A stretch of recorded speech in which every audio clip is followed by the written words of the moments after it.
Hi everyone, welcome back to the channel. Slightly off my usual topic this evening.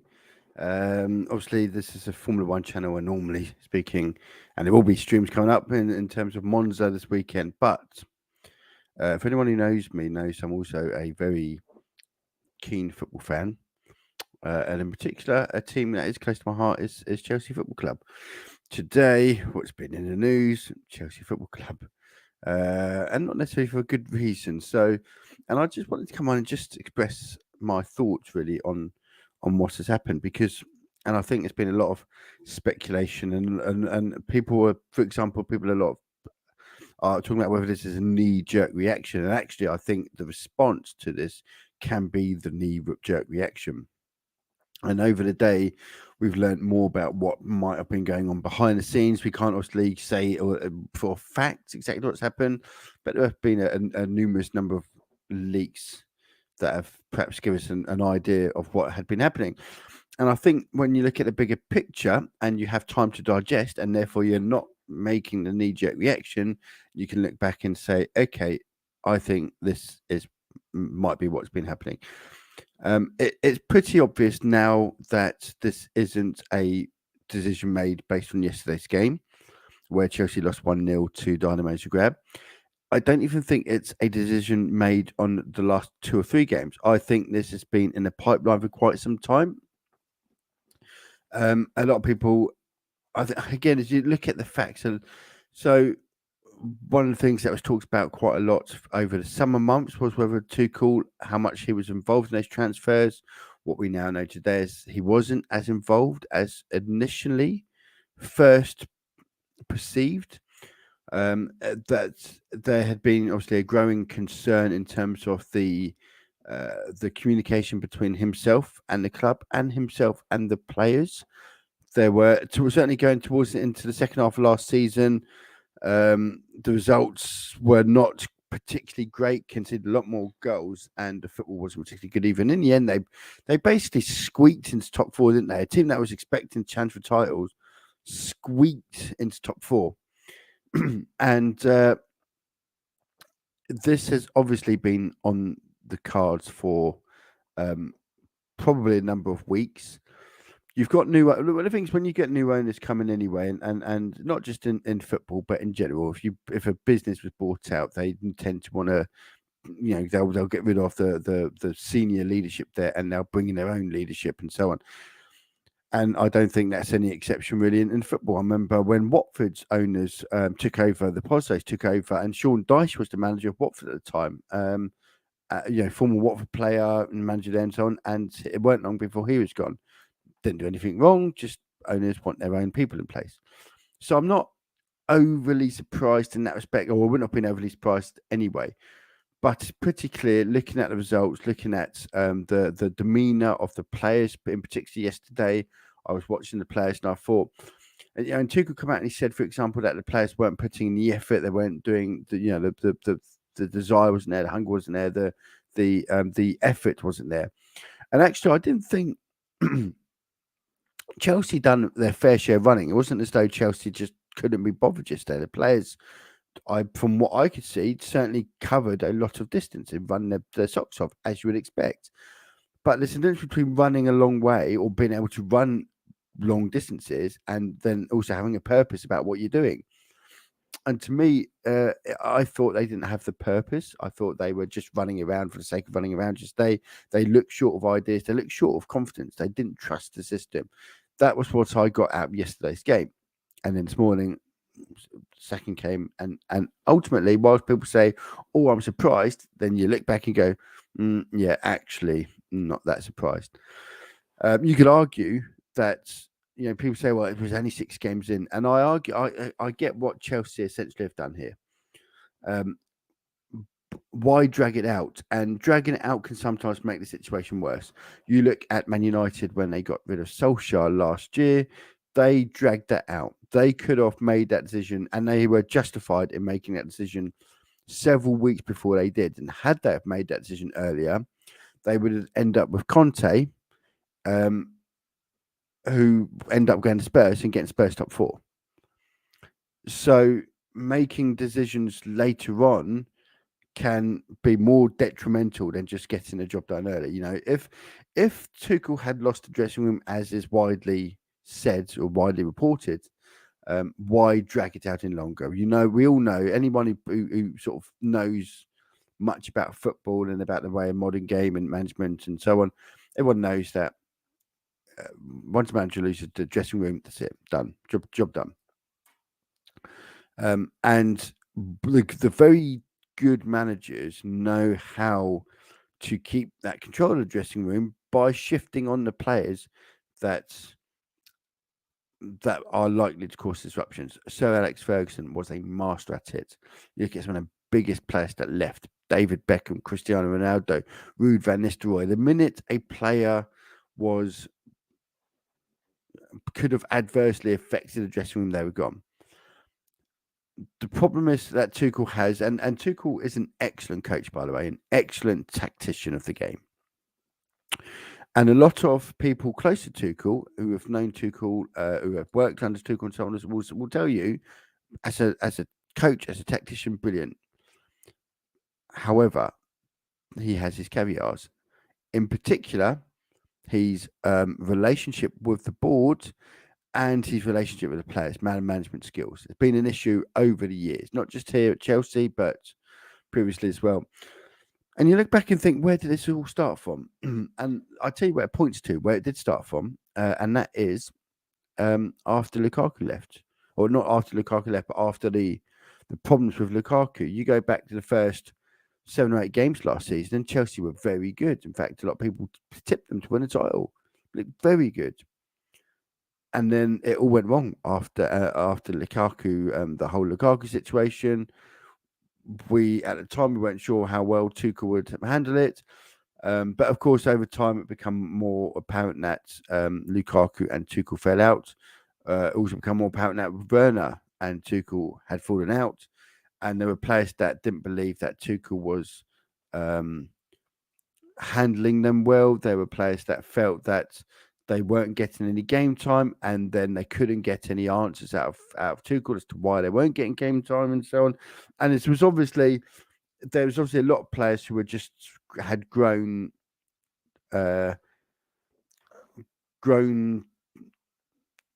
to dislike the situation which they were in at Chelsea Football Club. And as you mentioned, some of these players were probably thinking, God, I can't get a game for life of my money. I just want to get out of it. And then the takeover, the Roman Abramovich sanctions, so on and so forth. And it was like a storm in a teacup. And actually, you look back at it and think, you know what, some of these players would have really been feeling like hell. So when you look at the bigger picture, am I surprised he's been sacked? And the answer has to be no. I'm not surprised. And then I'll move on to Klopp, another German manager, and where things are going there. And what you've got is 2 very similar situations that are very dissimilar situations. And I'll try and explain. You've got another club in Liverpool where you've got some real underperforming performances there. Tonight they've just lost 4-1 in the Champions League to Napoli. Now away, Napoli, not bad side, Napoli. Let's not forget they're not a bad side. This is last season's finalists. This is a team that was strong favourites to win it last year, especially when they got to the final. So, but then you take that on top of the fact that in the season, out of the Big Six, they are the lowest ranked as it stands after 6 games. Out of the Big Six, and for me, it's becoming clear that, and I think Liverpool's problems aren't the same as Chelsea. Liverpool's problems aren't a result of the manager like they are at Chelsea. At Chelsea, in my opinion, just having Tuchel gone will give a lot of players some breathing space, a bit of air. New manager's going to come in. We'll come into that in a minute with Graham Potter. But whereas at Klopp, it's a different thing. I don't think he's lost the dressing room. I don't think anything like that. I just think they've got a completely different scenario, which is they've got too many players over the age of 30, some of them considerably over the age of 30. And they've lost Mane and Yeah, it's Mane was for me. It's a big blow for Liverpool, and I know people say, well, it's not like they've lost their like a Barcelona losing their Messi. Mane isn't the world's best striker. Of course, he's not. Um, but what you had between him, Bobby Firmino, and Mohamed Salah is you had three players who individually, okay, Salah, you could argue is well, potentially argue is world class. The the thing is with the three of them together, they had all the attributes that made a front three a superb front three. And the minute you took out one of them, the other two just weren't the same players. Bobby Firmino knew exactly how he worked off Salah and Mane. They knew they played to his strengths. Bobby Firmino would create the space for Salah. Salah would create the space for Mane. Mane would create the space, and so on. It just everything. The three of them worked. It worked. It's like a finely tuned recipe in food. Some things just work together. Individually, they're okay, but when you mix them together, it just works. The minute Mane left, you have taken out a big thing of what worked. Now you can put any striker back in the world back in that spot there. Doesn't necessarily mean it's going to gel with the other two players. And those three were just so settled together. So taking Mane out of that lineup, out of that front three, was a big blow. Not in terms of they just lost Mane, but they've lost a tool that they've lost a clog in that wheel that turns so well together.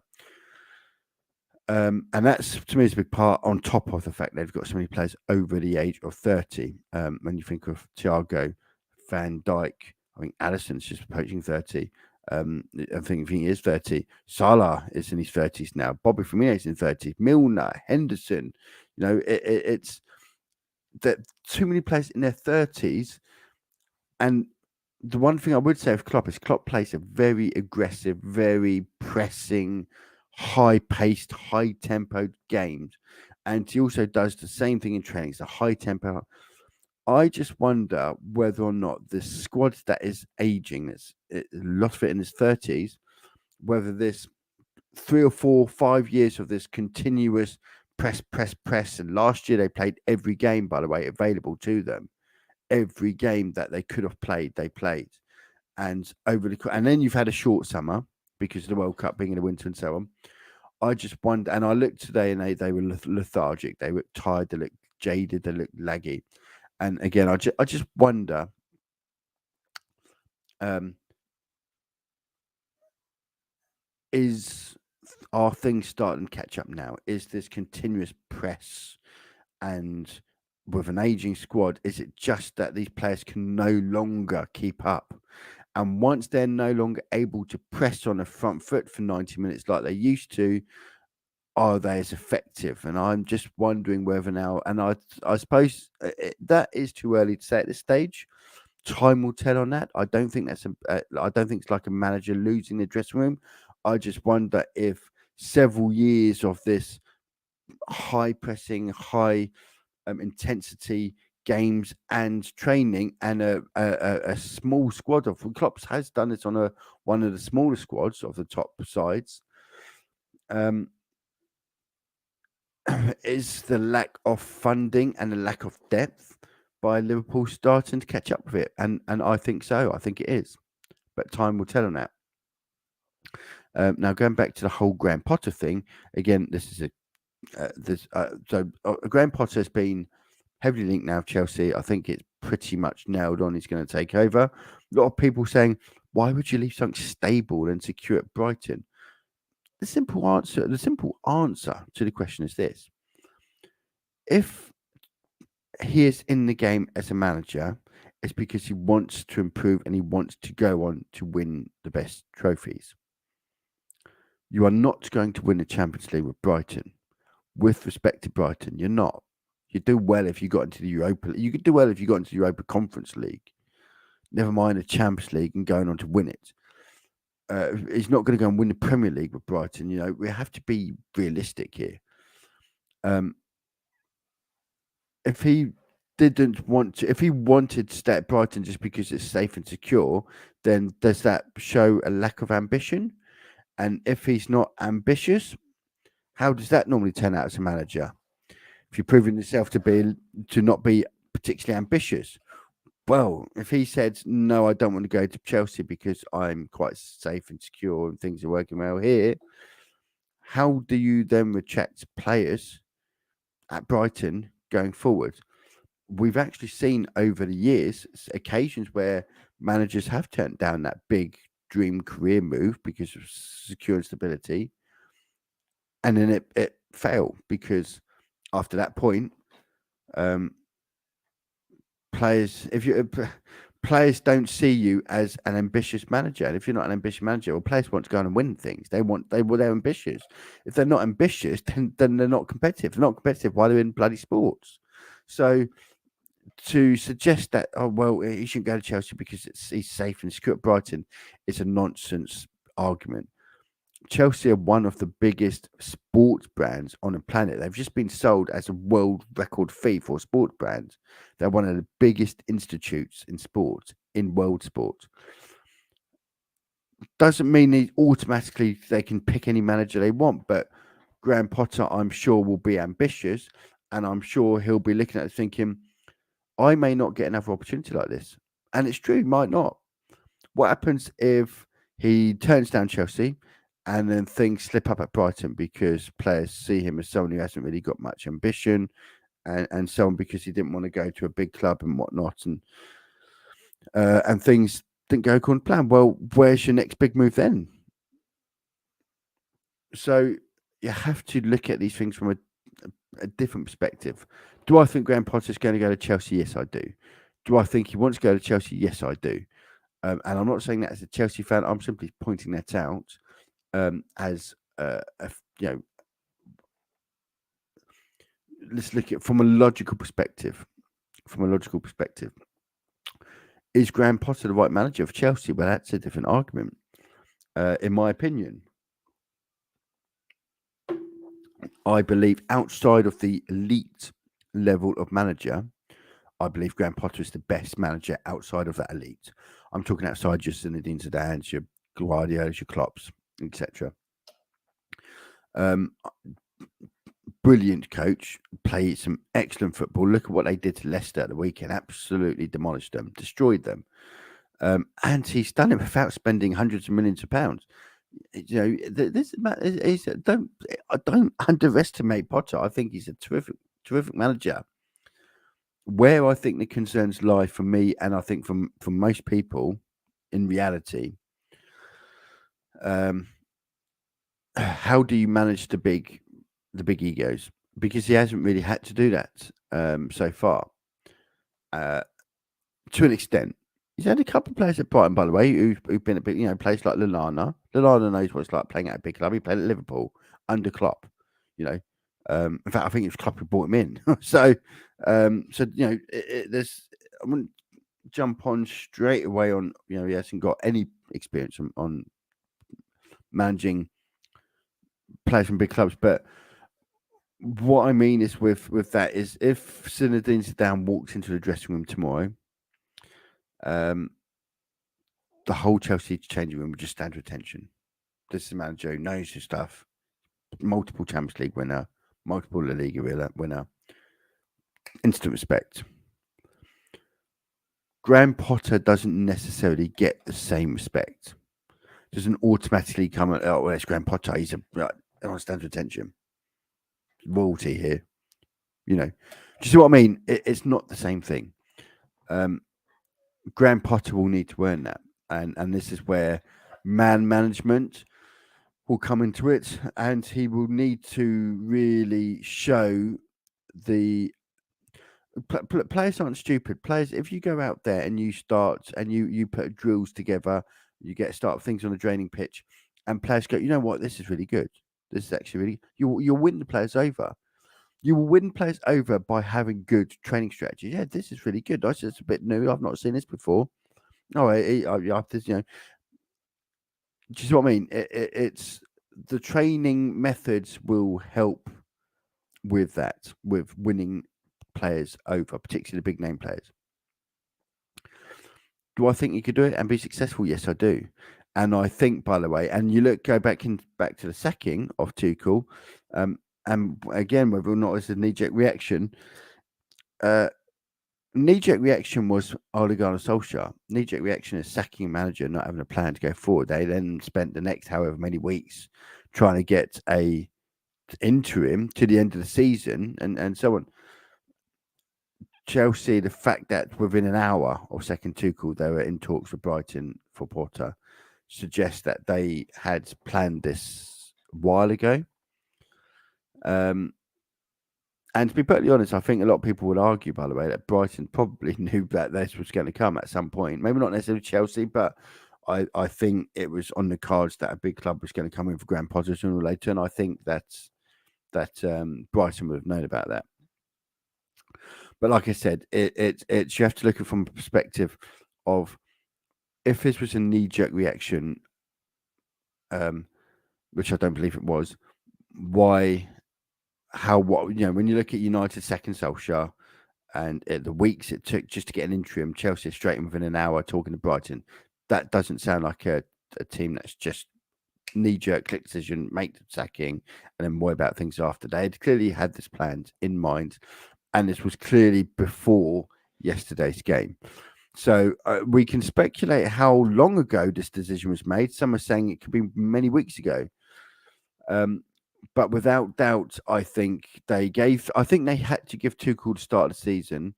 I think, by the way, if it was still under the old owners, Tuchel wouldn't have got the summer. They finished last season pretty, mixed. Really struggled with some of the results, particularly at home. If you remember last season, the Brentford loss at home, and losing to Arsenal 4-2, etc. They had some bad losses at home last year. So towards the end of last year, so I think Tuchel, if it was under Abramovich still, he wouldn't have survived the summer. And I've watched some of the Athletic and what they've sort of reported and so on, and I think it makes a lot of sense. When you have to remember, I think Chelsea, what they need to do from here is they need to rebuild that team that they lost once the takeover was done. I'm talking about your likes of Petacek, your sporting director, your chief recruitment officer, and so on. Backroom staff that have long-term plans that are dealing with players and making those recommendations. When Chelsea's owners took over, they were basically at the start of a transfer window. They didn't have time. They couldn't sit there and go, right, well, before we start doing transfers, let's go and get a new sporting director. And they didn't have the time. They were in the midst of a transfer window. They had to go straight on it. And they've gone on it and got players and so on. And now they need to do the backroom staffing type things. But I think it's become pretty clear that the decision to sack Tuchel had been made many weeks ago.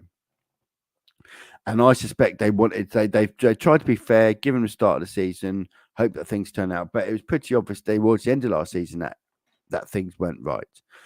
And at the time, I think it wasn't really talked about enough. And I think the reason why, and certainly from my perspective, I wasn't impressed with Chelsea's last sort of 10 games last year.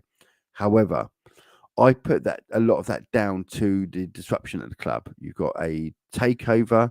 You've got firstly, there's the sanctions before the takeover, rumours and whatnot. You had the sanctions. Remember, there were times where we weren't even sure if Chelsea would be existing by May. First, it was if they don't get done by April, and then if they don't get done, there were genuine concerns whether players were going to get paid or not. So I think at the time I was looking a lot at that and saying, well, of course it's going to affect. Look at Leeds United when they went down with the squad they had. They didn't get down because the squad was crap. The squad was semi-final Champions League the season before. They went down because the players were focused on all the off-field stuff with the finances and so on. It makes a massive impact. So I put that down, the form of the last 10 games last year on that. However, based on what happened in the summer, there was a poor preseason, by the way, to Chelsea. They lost, spanked by Arsenal by all accounts. I know it's friendlies, but they still got spanked. They then lost to Minnesota, wasn't it? The preseason could have gone better, let's be honest. it's become pretty obvious that Tuchel did not have the backing of the changing rooms, and whenever you lose a changing room, it's matter of time when you lose a changing room. So I think Graham Potter will come in. I think he'll be a wise choice for them. I think just if the reports are right and Tuchel, a lot of players had fallen out of Tuchel. Apparently, there were reports, by the way, that players struggled to get an answer from as to why they weren't being played. We know Werner fell out of him. We know Lukaku fell out of him. Pulisic has fallen out of him. And so on. I think in reality, it was the right decision. It clearly wasn't. All the data, the evidence. My job in my normal day-to-day role is I have to provide data and evidence to back up any decisions that I make. The data and the evidence suggest that this wasn't a knee-jerk reaction. This has been in the making for quite some time. The fact that's happened so early, I think it's more down to the fact that what's the point in waiting? It's the inevitable. It was inevitable that Tuchel was going to be sacked at some point in the season. It was inevitable because it was pretty clear that he was no longer communicating with the players on a regular basis. The club was struggling to communicate with him on a regular basis. He didn't want to have that communication, that open communication all the time. Ziyech is another player who fell out of him, by the way. All these attacking players are struggling to score goals. Well, Werner's left because of him. Lukaku's left because of him. Pulisic's fallen out of him. Ziyech has fallen out of him. I mean, all these attacking players, and then we can't score goals. Well, I wonder why. Not rocket science, is it? It's not rocket science. So, but that's my thought on the Thomas Tuchel sacking. Just to summarise on that, I thought that it was probably justified. I think it was a long time coming. I don't think it's a knee jerk to the start of the season. I think this goes back to the summer months. I think it goes to a lot of stuff behind the scenes, and I think you could probably trace it back to the Lukaku situation last season. And I understand the whole point of why wait till 15 games in. Man United done that, and look how that turned out for them. So Spurs didn't wait around; they made top 4. Data, evidence.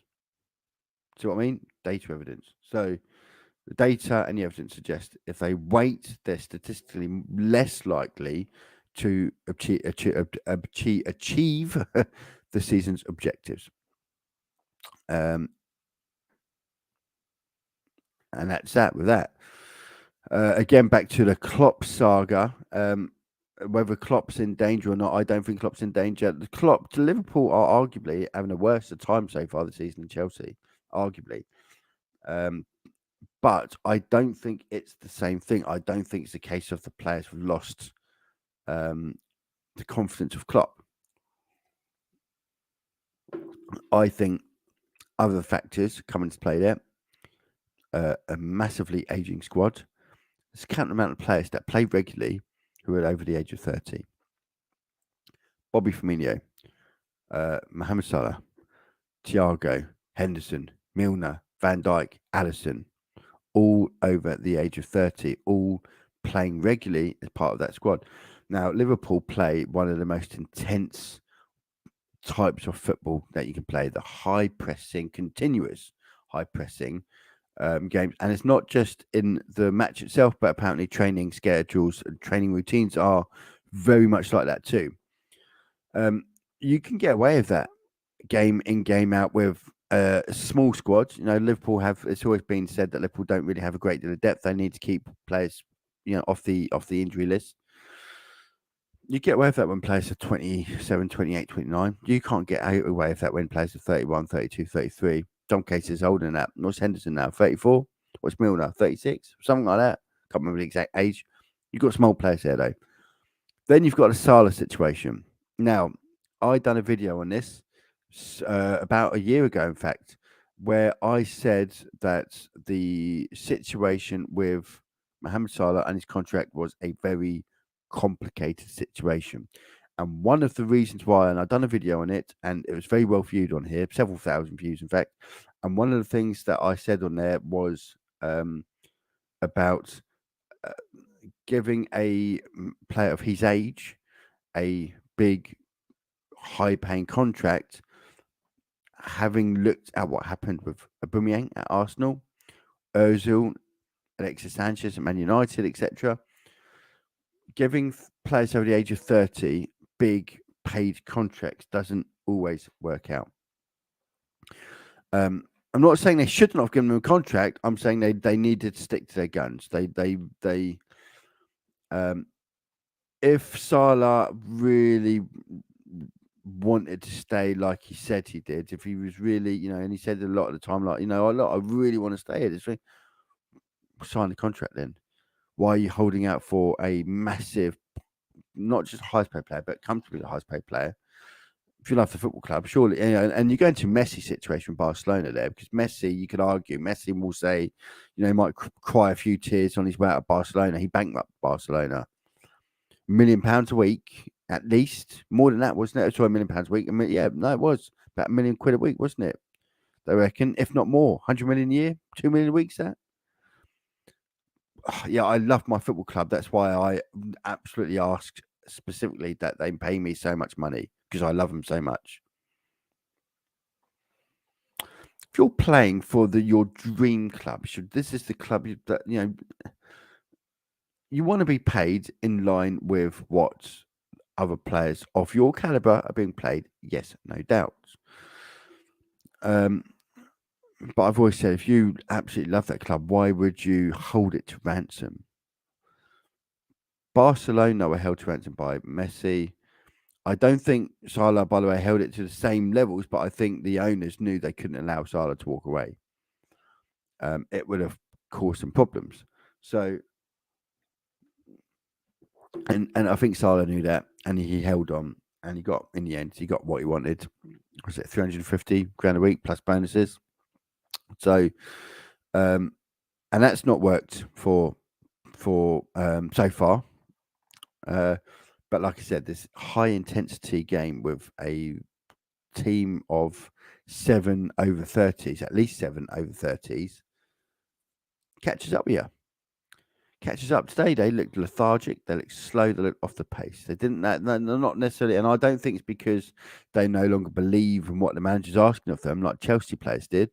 I just think they just, at that age, they just don't have the legs for it anymore. They don't have the intensity. You need the legs for it. You need, it's all well and good doing that when you're 28 after a long season. Don't forget, last season, they've come into this season with a very old squad, having played every game they could have played last season, because they got to the final of all the tournaments in the top of their 38 league game season. And you have a team to play as many games as Liverpool, by the way.